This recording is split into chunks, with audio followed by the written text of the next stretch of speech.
감사합니다. 식구들이 다 나오진 못했지만 오늘 하나님께서 우리들에게 축복해 주셔서 주시는 말씀들을 통해서 우리가 큰 은혜를 받을 수 있으리라 생각이 되어집니다. 오늘도 우리 목사님께서 피를 묻힌 새 한 마리라는 제목으로 말씀해 주시게, 제가 공교롭게도 오늘 여기에 있는 이 말씀들을 아침에 읽었는데 와보니까 또 이 말씀이 있네요. 우리 목사님을 통해서 많은 은혜를 받는 귀한 시간 되시기 바랍니다. 감사합니다.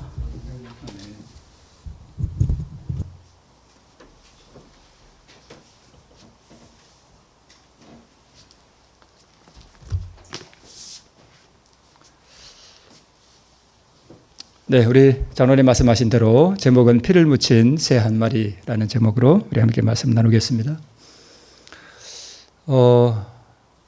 예배를 시작하려고 이렇게 들어오는데 우리 김영욱 집사님 찬미 인도하시는 모습을 보고 제가 너무 감동을 받았습니다.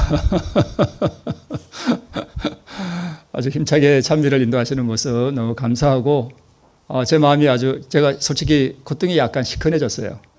감동을 받아가지고 제가 우리 집사람한테도 그런 얘기 했는데 우리 두 분 우리 신앙의 연륜이 그렇게 깊지는 않지만 이렇게 저녁에 열심히 이제 하루 종일 일하시고 교회에 나오시는 게 쉽지 않은데 참 훌륭하시다. 제가 뭐라고 표현했냐면 나보다 훌륭한 것 같다. 제가 집사람한테 그렇게 표현한 적이 있습니다. 집사람도 아주 그냥 맞장구를 쳐주더라고요. 이렇게 봉사하시고 이런 모습 너무 감사를 드립니다. 네, 우리 하나님께서 우리 집사님 네 분뿐만 아니라 우리 모두에게 큰 은혜 베푸시고 또 우리 삶 속에서 보호하시는 우리 하나님의 은혜가 함께 하시기를 기원드립니다. 자, 우리 피를 묻힌 산 새 한 마리. 자, 우리 예수님이 이제 마지막 일주일의 생애를 이제 좀 살펴보면 마지막 일주일 일요일에는 무슨 일을 하셨냐면 나귀를 타고 예루살렘에 입성하시는 일이 이제 우리나라 지금 이제 요일로 이제 말씀을 드리는 거예요. 일요일은 이제 나귀를 타고 예루살렘 성에 입성하시는 일이 일요일 날 있었습니다. 그다음에 월요일에는 무슨 일을 하셨냐면 두 번째 성전을 정결케 하시는 일을 월요일 날 행하셨어요. 그다음에 화요일 날에는 성전 안에서 바리새인들과 또 담화를 하시고 또 논쟁하시는 그러한 일이 있었고요. 수요일 날은 예수님께서 특별한 일을 하시지는 않으셨고요. 수요일 날은 무슨 일이 있었냐면 베다니에서 마리아가 향유를 예수님께 붓는 일이 수요일 날 있었습니다. 그리고 이 수요일 날 만약에 저녁이라 그러면 유대력으로는 목요일이 되겠죠. 근데 이제 우리 달력으로 우리 날짜로 보면 아마 수요일 저녁쯤에 유다가 제사장들에게 가서 내가 예수를 팔 테니 그러면서 돈을 받은 날이 수요일인 것 같습니다. 그 다음에 목요일에는 최후의 만찬이 있었습니다. 그날 저녁에. 그리고 만찬이 끝난 다음에 겟세마네 동산으로 이제 가시죠. 거기서 이제 겟세마네 동산에서 기도하시고 그날 밤에 체포가 되시죠. 그래서 금요일에 이제 새벽부터 주님께서 재판을 받으시고 신문을 받으시고 금요일에 십자가에 못 박히십니다. 그리고 돌아가시죠. 그리고 안식일에는 무덤에서 쉬셨고 일요일에는 부활하셨고, 이게 이제 우리 주님의 일주일간의 행적이세요. 자, 우리 요 앞에 금요일 날을 체포되신 다음에 금요일 날의 행적을 가만히 좀 살펴보면 아마 새벽 1시쯤, 시간은 정확하지 않습니다. 이때쯤 처음 요한복음에 보면 제일 먼저 그의 대제사장이었던 안나스에게 끌려가셔서 신문을 받으신 것으로 그렇게 되어 있고요. 그 다음에 순서도 정확하지 않습니다. 그냥 참고만 하셔요. 그 다음에 이제 가야바, 안나스는 가야바의 장인이고요. 예. 가야바는 안나스의 당연히 사위가 되죠. 둘 다 대제사장의 직분을 가지고 있었습니다. 그 다음에 순서는 정확하지 않아서 저도 좀 그렇습니다만 사례드린 앞에서 두 번 신문을 받으셔요. 그 다음에 빌라도에게서 신문을 받으시고 빌라도가 헤롯에게 보내고 헤롯은 다시 빌라도에게 이렇게 총 7번의 신문과 재판을 받으시는 것으로 보입니다. 마지막으로 빌라도가 이제 손을 씻고 폭도들에게 넘겨주죠. 그때 이제 조롱과 매질을 많이 당하시고, 물론 이 안에도 앞에서도 조롱과 침뱉음을 많이 당하셨고요. 이제 그분이 조롱과 매질을 당하시고 그 십자가를 지고 골고다 언덕으로 가십니다. 가셔서 우리 시간으로 오전 9시에, 금요일 오전 9시에 십자가에 못 박히셔요. 그리고 아마 정오쯤 12시쯤 온 땅에 어둠이 임했던 것으로 그렇게 보고요. 다시 이제 오후가 돼서 오후 3시쯤 우리 주님께서 십자가에서 운명을 하셨습니다. 우리 주님께서 이 모든 고난의 과정을 이렇게 지나가셔서 십자가에 못 박히시고 운명하시는 이 모든 과정이 누구를 위함이에요? 나를 위함입니다. 그래서 우리 시대 소망에 보면 우리가 그리스도의 생애를 어떻게 묵상해요? 깊이 묵상하는데 매일 무슨 시간요? 1시간을 바치는 것은 매우 좋은 일이다.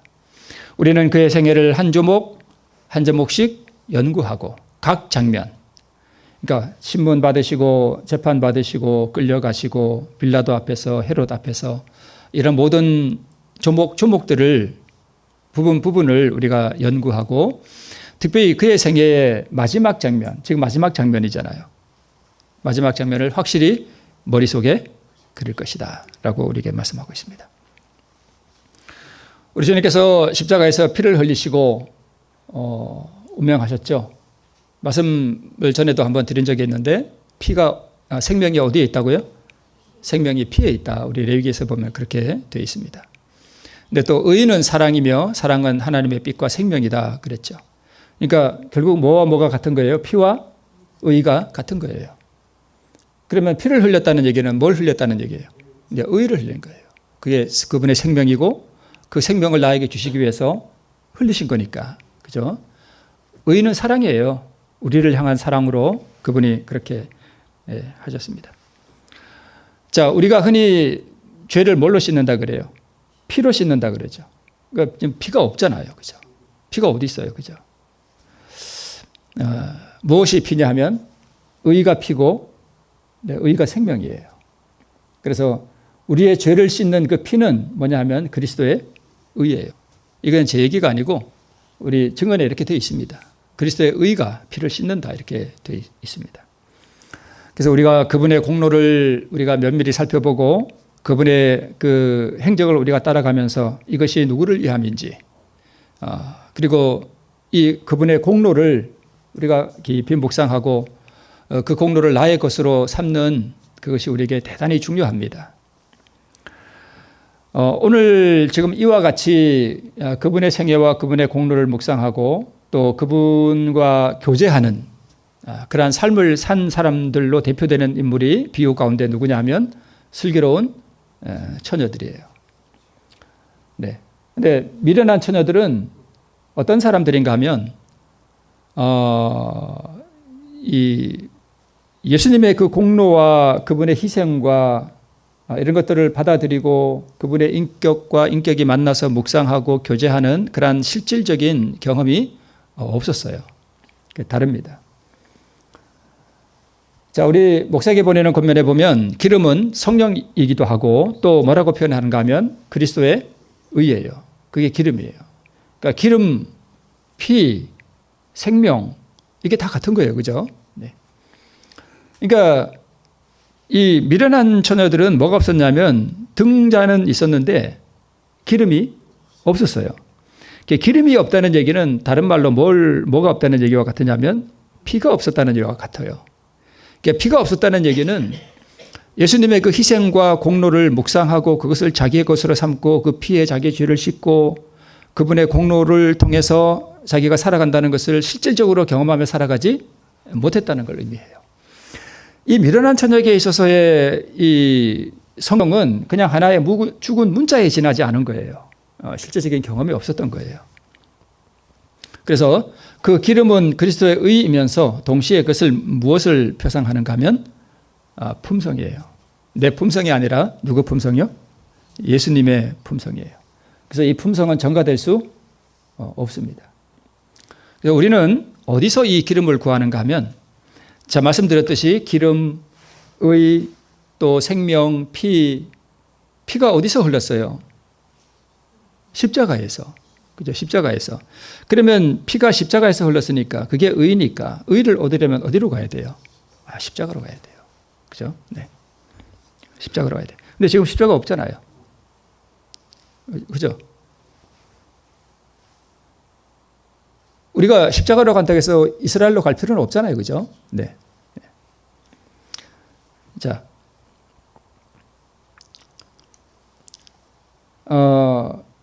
지금 그 감람산은 예루살렘 동쪽에 있고 골고다 언덕은 예루살렘 서쪽에 있었던 것으로 보여요. 거기서 우리 주님께서 이렇게 십자가에 못 박히신 장면이고요. 자, 여기 세 사람이 지금 이 십자가를 바라보고 있는데 지금 이 장면을 매일 경험한 사람들이 누구냐 하면 바로 슬기로운 5 처녀예요. 이 처녀들은 매일 십자가 앞에 가서 그러니까 무슨 장소적인 개념이라기보다는 그분의 희생을 묵상하고 그죠? 그분의 공로를 묵상하고 그 십자가를 마음속에 그리고 우리 시대소망에 있는 말씀처럼 그분의 마지막 그 생애를 조목조목 따라가면서 연구하고 그것이 무엇을 의미하는지를 묵상하고 그렇게 했다는 거예요. 그렇게 하고 그 용서하시는 피를 그 의를 자기의 것으로 받아들였다는 의미겠죠. 그래서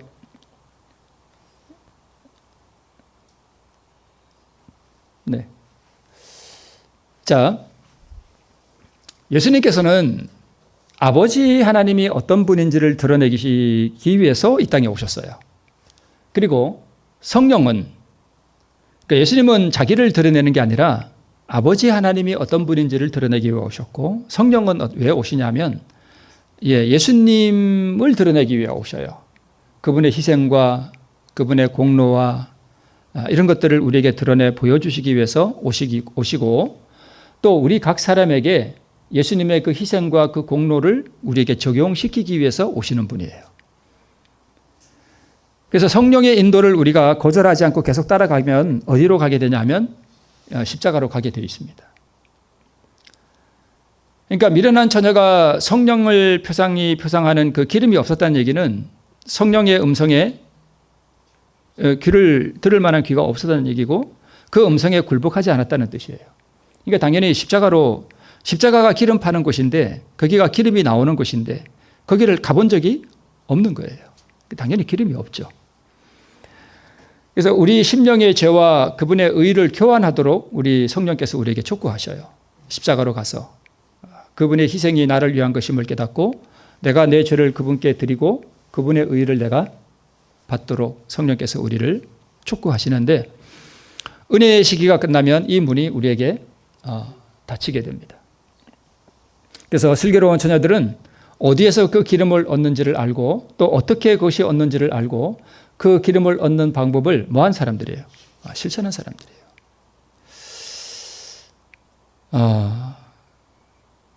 어디서 얻는가 하면 십자가에서. 어떻게 얻는가 하면 내가 그분과 함께 십자가에 못 박히는 거예요. 그게 내가 의를 얻는 방법이에요. 또 표현해서 그렇습니다마는 내가 그분과 함께 십자가에 못 박히는 경험이 뭐냐 하면 자아가 포기되는 거예요. 그죠? 자존심과 그런 것들이 포기될 때 그게 참 어렵거든요. 그렇게 될 때 우리가 그 의를 우리가 맞바꾸게 되는 것입니다. 그리고 내가 아는 것에 그치지 않고 그 기름을 얻기 위해서 그 방법을 뭐한 사람들이에요? 실천한 사람들을 대표합니다. 그게 슬기로운 처녀들이에요. 그래서 우리 십자가는 예수님께서 그분의 그 고귀한 의와 그 영원한 생명을 내놓으신 곳이고 의와 생명은 십자가에서 받는 것이고 진정한 믿음도 십자가에서 받는 거예요. 내 믿음 가지고 구원 얻는다기보다는 누구의 믿음이 필요하냐면 예수님의 믿음이 필요해요. 자, 네. 자, 갈라디아 2장 20절에 보면 내가 그리스도와 함께 십자가에 못 박혔나니, 그러니까 슬기로운 처녀들은 매일 여기에 갔던 거예요. 못 박혔나니 그런즉 이제는 내가 산 것이 아니오 할 때 이 내가가 뭐냐면 옛사람이에요. 그 자아 있잖아요. 마귀 본성. 그걸 가지고 산 거예요. 그 포기를 못한 거예요. 미련한 처녀들은. 그래서 내가 저걸로 사는 게 아니란 거예요. 옛사람으로 사는 것이 아니오 오직 내 안에 그리스도께서 사신 것이라. 이제 내가 육체 가운데 사는 것은 나를 사랑하사 나를 위하여 자기 몸을 버리신 하나님의 아들을 믿는 믿음 안에서 사는 것이라. 이렇게 되어 있는데요. 자, 하나님의 아들을 믿는 믿음 안에서 산다 그랬는데 하나님의 아들을 믿는 믿음이 뭔가? 제가 지금 여기 뭐 이상한 꼬불꼬불한 글씨가 나오죠. 이거 저도 잘 몰라요. 근데 이게 뭐냐 하면 그 갈라디아 2장 20절에 헬라어 원문이에요. 영어도 아니고요. 지금 그 그리스 사람들이 있잖아요. 그 그리스가 헬라잖아요. 그러니까 신약 성경은 지금의 그 그리스, 그 헬라 말로 쓰여졌거든요. 근데 이게 이제 성경 원어예요. 헬라 말로 된. 근데 저기 동그라미 친 거 있죠. 저 동그라미 친 게 저게 무슨 말이냐면 아들이라는 뜻이에요. 어느 분 헬라어로 아시는 분이 계신가? 아들이라는 말이 나오네요.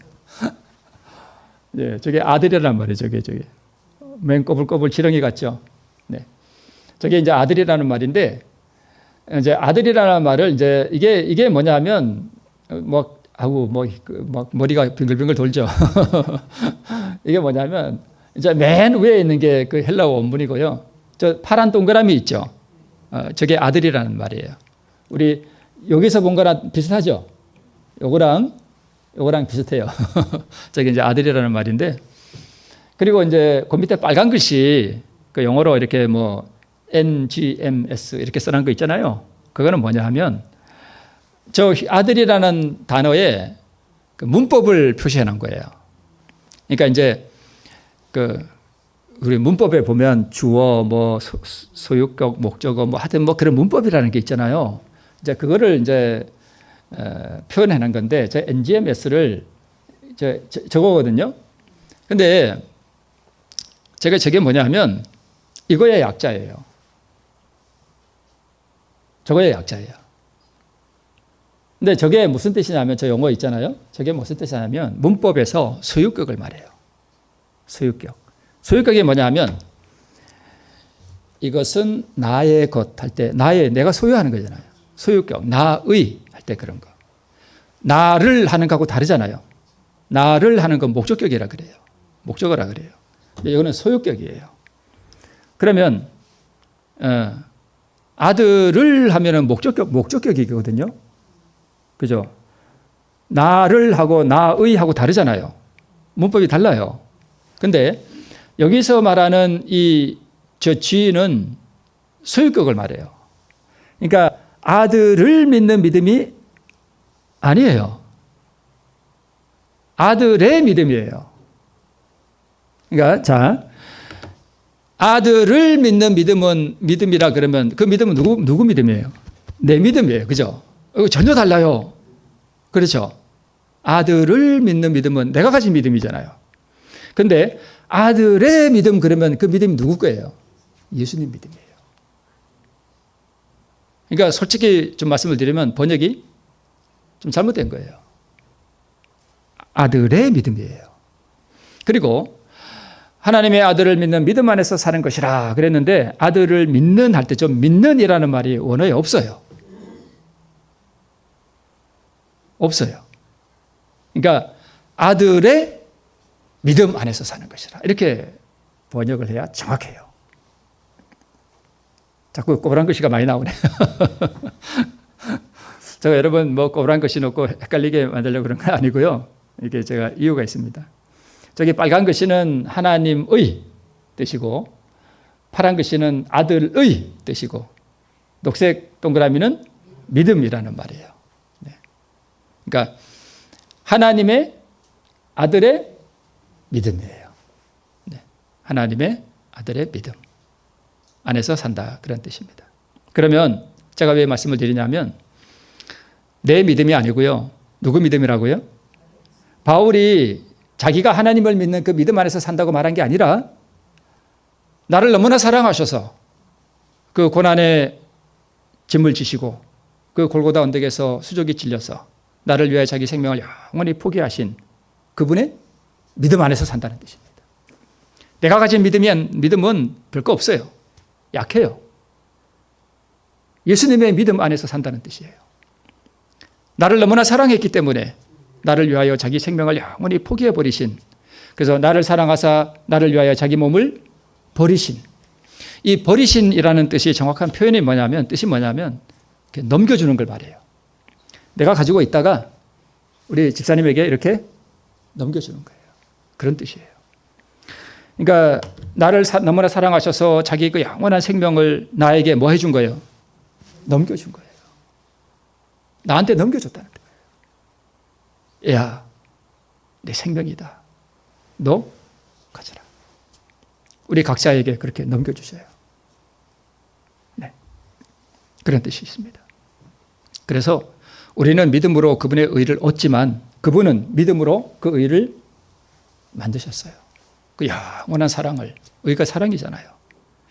그래서 우리 주님은 자기를 부인하시고 자기의 자아를 포기하는 그 영원한 희생을 통해서, 그 믿음의 행위를 통해서, 그 믿음은 사랑으로 역사하는 믿음이거든요.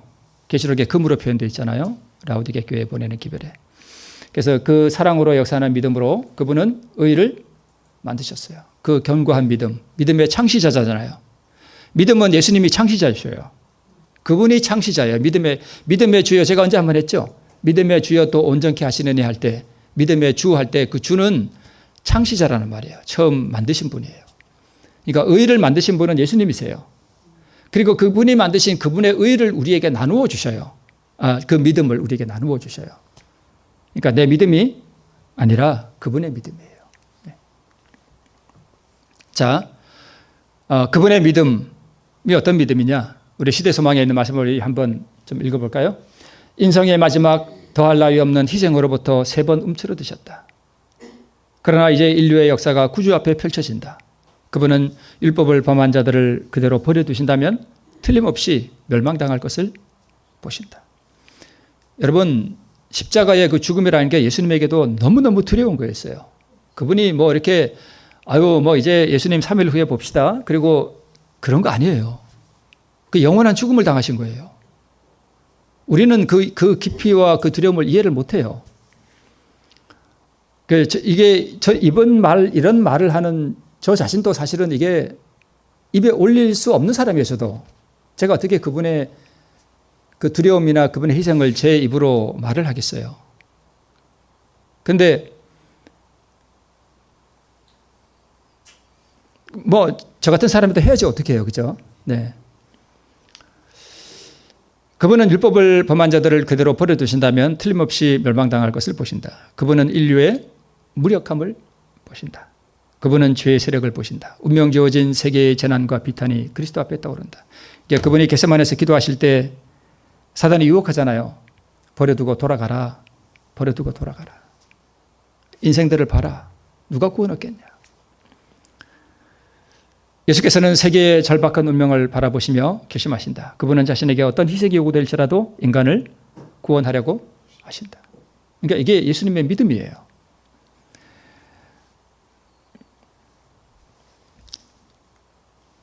멸망하는 무수한 인간이 그분을 통하여 영생을 얻을 수 있도록 그분은 피의 침례를 받아들이신다. 그러니까 이 겟세마네 동산에서부터 그분은 이제 그야말로 어두움 가운데로 들어가시거든요. 그때 이분은 아마 그 영원한 죽음, 다시는 부활의 소망이 없는 그 죽음이 무엇인지를 아마 이렇게 경험하셨던 것 같아요. 그게 그분에게는 너무나 공포스러운 것이었거든요. 그럴지라도 우리를 구원하기 위하여 그분은 이 피의 침례를 받아들이신다는 것입니다. 그러니까 막상 어둠에 들어갔을 때는 그분의 눈에 부활이 보이지 않았어요. 근데 그분이 아버지를 온전히 신뢰하는 그 믿음으로 자기를 온전히 희생시킨 거예요. 이제 그 믿음이에요. 그러니까 그 믿음 안에 우리를 향한 그분의 사랑과 영원한 희생이 다 포함이 되어 있는 것입니다. 사도 바울이 그 믿음 안에서 산다는 그런 뜻이었습니다. 자기 믿음이 아니었어요. 그분은 순결과 행복과 영광의 하늘 조정을 버리시고 잃어버린 한 마리 양, 즉 죄로 말미암아 타락한 한 세계를 구원하려고 오셨다. 그분은 자기의 사명에서 돌아서지 않으실 것이다. 그분은 스스로 범죄한 인류의 화목 제물이 되실 것이다. 그분의 기도는 이제 복종하시겠다는 말씀뿐이다. 만일 내가 마시지 않고는 이 잔이 내게서 지나갈 수 없거든 아버지의 원대로 되기를 원하나이다. 이것이 바울이 살아간 믿음입니다. 바울이 이걸 깊이 깨달았던 거예요. 그래서 하나님의 아들을 믿는 내 믿음 안에서 사는 게 아니라 이 무서운 어두움 가운데서 아버지의 약속을 바라보고 아버지의 말씀을 신뢰하고 나를 사랑하사 나를 구원하기 위하여 무한한 희생으로 자기 몸을 내어주는 그분의 믿음을 바라보고 그것을 묵상하고 그것을 말하고 그 믿음 안에서 산다고 고백한 것입니다.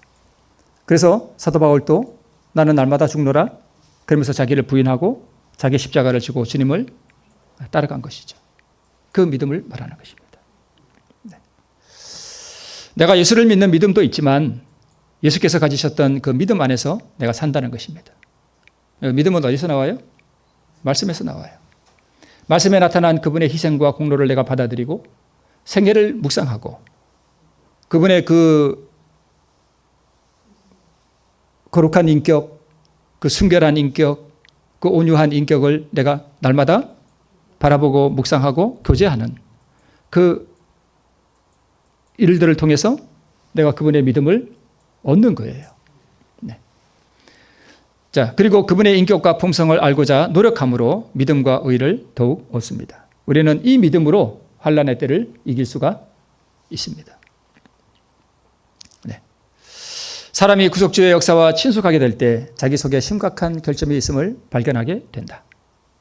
그러니까 사람이 예수님을 자꾸 바라보고 그분을 더욱 깨달아가면 입술이 닫아져요. 왜냐하면 자기가 너무 더럽고 마취하다는 걸 알기 때문에 다른 사람의 허물과 결점이 안 보여요. 그죠? 네. 자기 속에 심각한 결점이 있음을 발견하게 되고 아, 내가 예수님과 너무 닮지 않았구나. 아, 내가 정말 너무 심각하구나 하는 것을 알게 됩니다. 아, 내가 뭔가 근본적인 변화가 필요하구나 하는 것을 깨닫게 돼요. 그래서 아, 내가 예수님을 닮아야 되겠구나. 어떻게 할 것이냐 하는 그런 고민이 마음속에서 생기죠. 그리고 그러면 내가 어떻게 예수님을 닮아갈까 하고 예수님의 정신과 그 모습을 자꾸 바라보는 거예요. 그죠? 바라봄으로 변화된다. 이게 그런 뜻이거든요. 누가 이렇게 했냐면 제자 요한이 이렇게 했습니다. 날마다 예수님을 바라보고 그분의 살아가시는 모습을 바라보고 보니까 자기와는 너무 다르거든요. 어떻게 우리 예수님을 닮아갈까? 그것이 그의 연구 과제였어요. 그래서 날마다 그분을 바라보고 그분의 행적을 쫓아가고 그분을 닮기 위해서 노력하고 그게 제자 요한의 생애였습니다. 그러니까 우리도 그렇게 된다는 거예요. 우리가 예수의 생애를 모방하는 것은 멀찍이 떨어져서 그분을 바라보며 되는 것이 아니고 그분에 관해서 뭐 하고요? 이야기하고 그분의 완전하심을 깊이 생각하고 취미를 우아하게 하고 품성을 고상하게 하려고 노력함으로써 되는 것이며 이것은 내가 의를 만들기 위해서 노력하는 게 아니라 그분의 의를 내 것으로 삼기 위해서 노력하는 거예요. 자꾸 시도해 봄으로써 믿음과 사랑으로 열렬하고 참을성 있는 노력으로 완전하신 모본에 접근하려는 시도를 거듭함으로써 되는 것이다. 네. 그러니까 예수님을 닮아가는 이것이 그냥 적당히 해서 되는 게 아니고요. 그분에 가서 계속 묵상하고 이야기하고 그러니까 예수님에게로 몰입하는 거죠. 그렇게 함으로 된다고 우리에게 말씀하고 있습니다. 그래서 그리스도를 아는 지식, 그분의 말씀과 그분의 습관과 그가 가르치신 교훈들을 우리가 받아들이고 가지고 읽고 연구하고 이렇게 함으로 우리가 연구해온 그분의 품성을 우리가 덕을 빌려받고 또 우리가 그토록 찬양해온 정신이 우리 마음속에 스며들게 될 때 우리 예수님이 어떤 분이 되냐면 사랑스러운 분이 된다는 것입니다. 네. 이 경험 가운데 살아갈 때 우리가 그런 찬미를 부를 수 있어요. 내 구주 예수를 더욱 사랑. 내 평생의 소원은 내 목숨이 다하는 그날까지 내가 예수님을 더욱 사랑하고 내일은 내가 더 사랑하고 그 다음 날은 내가 다음 날보다 더 그분을 사랑하는 것이 내 마음의 평생의 소원이 되는 것이 무엇인지를 아는 사람들이 슬기로운 처녀들이에요. 그 경험을 하고 살아갔다는 거예요.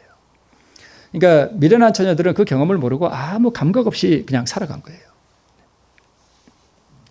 그래서 슬기로운 다섯 처녀가 매일 예수님을 저렇게 묵상하고 이야기하고 그분을 닮아가려고 노력하고 그 등잔에 매일 기름을 채우는 그런 일들을 통해서 살아갔다는 것입니다. 자, 그러면 예수 믿음을 우리가 어떻게 받느냐? 우리가 그렇게 함으로 우리가 그 예수님의 믿음을 받고 그분의 사랑을 알고 그분의 인격을 알고 그분의 공로를 알 때 우리가 이 믿어지는 믿음, 경험되어지는 믿음 가운데서 사도 바울처럼 살아갈 수 있다는 것을 말하고 있는데요. 지금 이 그림은 뭐냐 하면 지금 위에 분은 엘리야 선지자고요. 밑에 있는 이 아이는 그 사렙다 과부의 그 죽은 아들, 그렇죠? 네, 아들이에요. 죽었다는 얘기를 듣고 엘리야가 살리죠.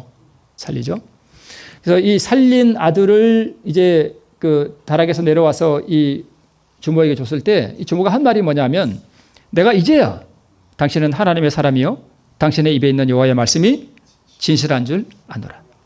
이게 믿음이에요. 네, 이게 믿음이에요. 그러니까 이 믿음은 사도 바울처럼 이렇게 예수님의 인격과 교제할 때 예수님과 함께 예수님에 대해서 이야기하고 그분을 묵상하고 그분을 교제하고 성령을 구하고 그래서 그분의 희생과 공로가 무엇인지를 내 가슴속에 깊이 느끼고 그것이 내 것이 될 때 그래서 내가 그분의 의가 무엇인지를 내가 깊이 경험하게 될 때 그때 내가 내 입술에서 발해지는 이 고백이 뭐냐 하면 내가 하나님의 의가 무엇인지 내가 이제 우리가 사실 안다고 하기는 참 그렇잖아요. 그죠? 조금밖에 모르는 거지.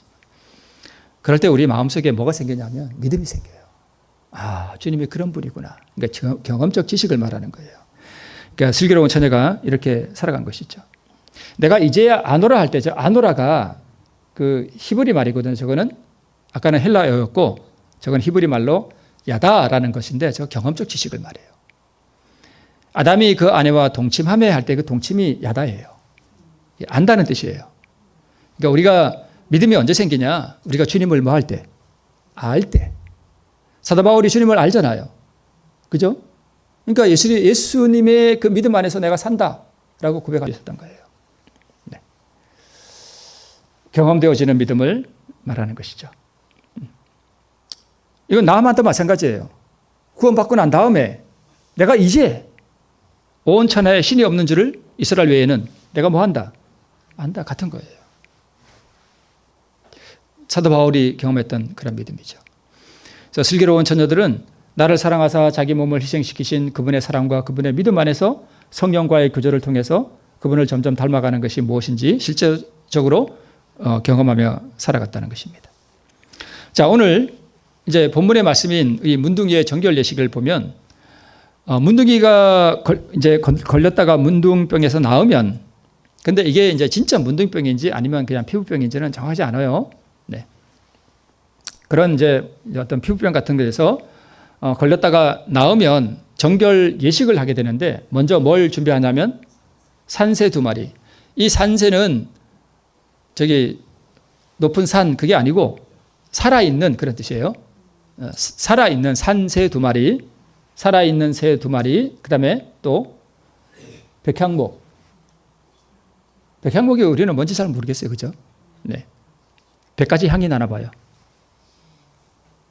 그 소나무 같은 것도 이러면 냄새가 참 좋죠. 저는 나무 냄새가 너무 좋아요. 아마 그런 나무였던 것 같습니다. 또 홍색 실을 준비하고 그 다음에 우슬초. 정결 예식에 우슬초를 썼던 것 같아요. 이 4가지를 이제 준비합니다. 그리고 산새를 흐르는 물 위에서 또 뭘 준비하냐면 질그릇을 준비해요. 질그릇 아시죠? 흙으로 만들어진 그 그릇. 아마 예수님의 그 인성을 말씀하시는 것 같아요. 인성. 그리고 이 산새 2마리 중에 1마리를 흐르는 물 위에서 그리고 질그릇 위에서 새를 목을 비틀어요. 그럼 뭐가 흘러요? 피가 흐르겠죠. 그리스도가 나중에 나와야 되는데 먼저 나와서 있었네. 그러면 죽은 새는 뭘 상징하냐면 우리 그리스도 예수님을 상징하세요. 그분의 인성 안에서 우리를 위하여 죽임을 당하신, 피를 흘리신 그분의 인성을 말합니다. 그 다음에 새가 한 마리 남았잖아요. 그럼 이 남은 새를 어떻게 하냐면 이 죽은 새의 피 있잖아요. 피를 산 새에게 이렇게 묻혀요. 이렇게 피를 묻혀서 이 새를 들에 놓아서 너는 살아라, 자유해라 이렇게 날려보냅니다. 저기에 묻힌 피가 뭐예요? 의이고 생명이고, 그죠? 저로부터 자유하게 되는 이 경험이죠. 그래서 구원받은 사람들의 경험이에요. 뭘 묻혀야 돼요? 피를 묻혀야 돼요. 누구 피? 자기 대신 죽으신. 네. 저건 나고요. 그래서 이제 이 피를 묻힌 새가 참 우리도 저런데 한번 날아보고 싶죠. 자유롭게 홀 날아와 보고 싶어. 죽임을 당한 그 피에 적셔져서 자유를 얻어 행복한 삶을 누리게 되는 산새의 이 놀라운 상징은 우리의 속죄의 표상이다. 이 의식 속에는 숨겨진 보물과 같은 진리를 탐구하는 자에게 사망과 생명이 지시되고 우리 구속자의 용서하시는 피와 또 부활과 생명이 한데 어우러져 있다. 저기 어우러져 있다. 그 새는 흐르는 물 위에서 죽임을 당하였다. 그 흐르는 물은 창세로부터 죽임을 당한 어린 양이신 그리스도의 흘러넘치는 피에 정결케 하시는 효능, 곧 유다와 예루살렘을 위하여 열리는 죄와 더러움을 씻는 셈의 상징이다. 가끔 이렇게 우리가 찬미를 부르잖아요.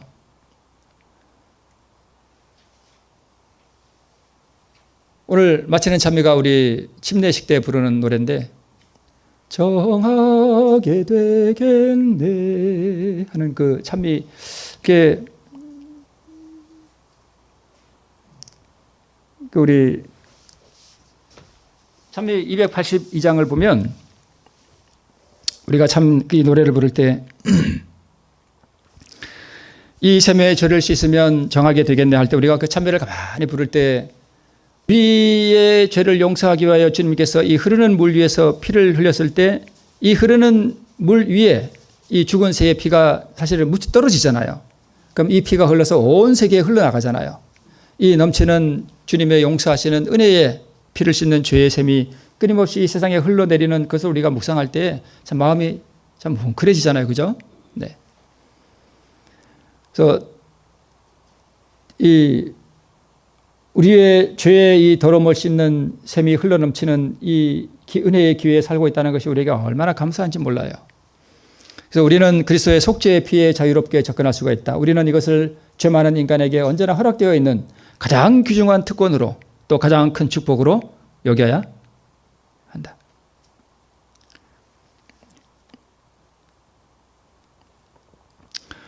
넓고 깊고 영원한 이 강의 흐름이여 거룩한 것에 목마름을 느끼는 모든 영혼들이여. 우리가 목마름을 느끼나요?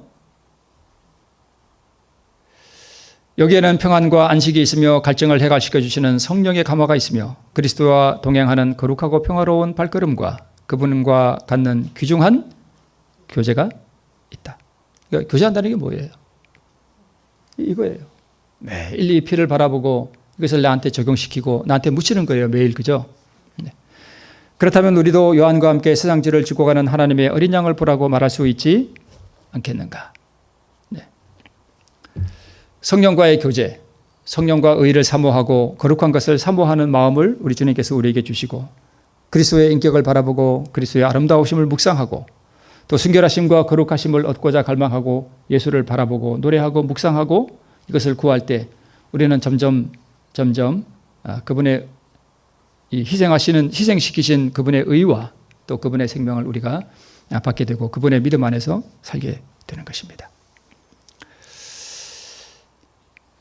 그렇게 할 때 우리 맨 밑에 있는 것 같이 감사와 또 회개와 찬양과 자기를 부인하는 이런 일들을 통해서 우리가 성령을 따라가게 되는 것이죠.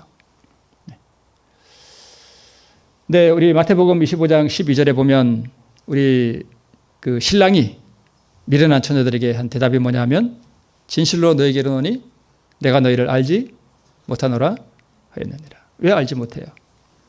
이런 교제가 없었거든요. 이게 없었어요. 우리 예수님께서 신문을 받으시고 재판을 받으실 때 두 가지 침묵을 하셔요. 하나는 자신을 변호하기 위한 말씀을 하지 않으셔요.